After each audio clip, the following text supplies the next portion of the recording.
имрӯзҳо ба ифтихори ҷашни бузурги миллӣ 35-солагии истиқлолияти давлатӣ дар тамоми шаҳру ноҳияҳои мамлакат корҳои ободониву созандагӣ бо маром идома дошта, иншоотҳои наву замонавӣ дар тамоми соҳаҳои ҳаётан муҳими ҷомеа мавриди баҳрабардорӣ қарор дода мешаванд. Аз ҷумла дар доираи нақша чорабиниҳо бахшида ба ин ҷашни фархунда дар шаҳри Ҳисор бунёди 1675 иншооти таъйиноташон гуногун бо маром идома дошта, то имрӯз дар ҳамаи шаҳраку ҷамоатҳо 549 иншоот мавриди баҳрабардорӣ қарор дода шудааст. қисмати бештари иншоотҳои ба истифода додашуда ва сохташаванда ба соҳаҳои иҷтимоӣ аз ҷумла сохтмони мактабу симхонаҳои иловагӣ, марказҳои саломатӣ ва бунгоҳҳои тиббӣ, обтаъминкунӣ, кандани чоҳҳои амудӣ, бунёди зеристгоҳҳо ва ивази таҷҳизотҳои барқӣ равона гардида ҷиҳати сифатан ба марҳилаи нав баровардани самтҳои мухталиф ва беҳтар намудани сатҳу сифати хизматрасонӣ ба аҳолӣ сохта ба истифода дода мешаванд. ҳамин гуна корҳои бунёдӣ дар маркази шаҳр бо маром ҷараён дошта, бунёди манзилҳои истиқоматии баландошёна бо ҷойгир намудани марказҳои савдою хизматрасонӣ дар ошёнаҳои аввал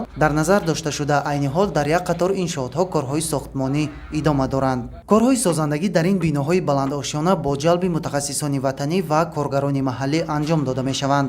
ин аст ки сокинон дар маҳалли зисти худ бо ҷойи кор ва маоши хуб таъмин ҳастанд ва аз он ифтихор доранд ки баҳри созандагӣ ва ободу зебо намудани диёри худ саҳмгузорӣ менамоянд. чунон шида истода дар ҳама минтақаи кории сохтмон кор рафта истода, аз он ҷумла дар табақаи ҳафтум чиндани хиш ва дар табақаи 12 бошад банду басти арматура ва қулабҳо. кормандони аз маҳалла мебошанд, бо ҷои хоб ва хурду хӯрок таъмин мебошанд. мо ҳаракат мекунем ки сохтмони мазкурро дар муддати кӯтоҳ ба сифати баланд ва талаботҳои сохтмонӣ ҷавобгӯ пурра ба истифода диҳем. шукрона аз он мекунам ки дар ҳамин Ҳисор зиндагӣ карда саҳми худамро дар сохтмони ҳамин шаҳри Ҳисор гузошта истодам. барои мо ҳамаи шароитҳо муҳайё аст, бо хурду хӯрок таъминем, маошамонро сари вақт мегирем, кӯшиш мекунем ки сари вақт сохтмонро бо сифати аъло ба анҷом расонем.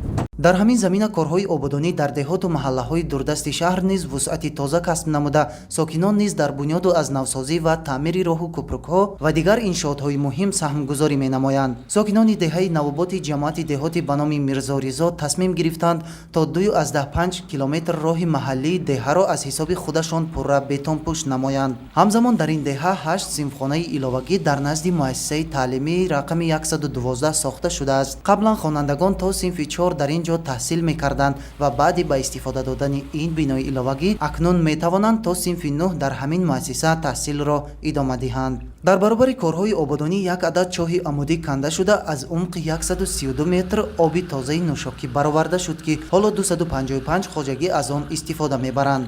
мана 2 километр раҳро бетонпӯш кардем. иншоалло бо ният дорем ки бо 500 метр 600 метри дигар идома дорад. ин коромон охир ба нарасидааст. барои ободии деҳа, ободии ватан мо кӯшиш мекунем. давоми 10 рӯз бо 500 метри дигар бетонпӯш мекунем раҳоро.